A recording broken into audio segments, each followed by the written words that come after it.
Alors, je m'appelle Viviane Payette Benhamida, j'ai 46 ans. Je suis enseignante spécialisée dans l'accueil des élèves allophones. Alors, allophone, ça veut dire dont la langue maternelle est différente que le français. Et je suis conseillère départementale sur Saint-André dans le canton numéro 5. Alors, le canton Saint-André 2 comprend le centre-ville de Saint-André, une partie de la Cressonnière, Ravine-Creuse, Rivière-du-Maléba, Chambord, Chemin du Centre et une partie de Petit Bazar.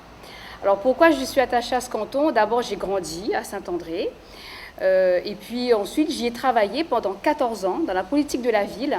J'ai travaillé avec les habitants, avec les associations dans les quartiers en difficulté. J'ai travaillé pour les développer, ces quartiers.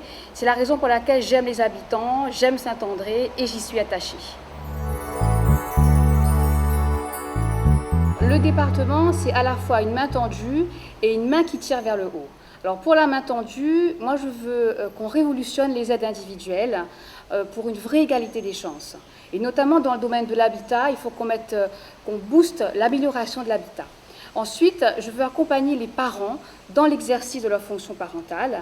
Et enfin, je veux créer une brigade sociale qui va dans les quartiers à la rencontre des habitants pour un vrai accompagnement global.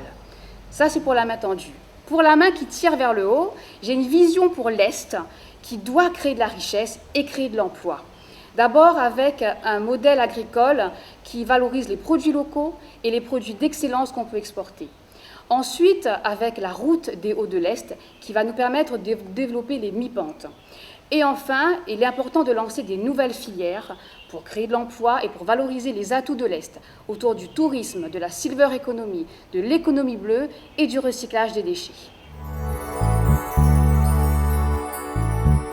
D'abord, le département, concernant ses missions, c'est la collectivité qui est la plus proche de l'humain. Elle contribue à l'épanouissement et au bien-être des habitants, mais elle les accompagne également dans des moments difficiles et même dans des situations d'urgence.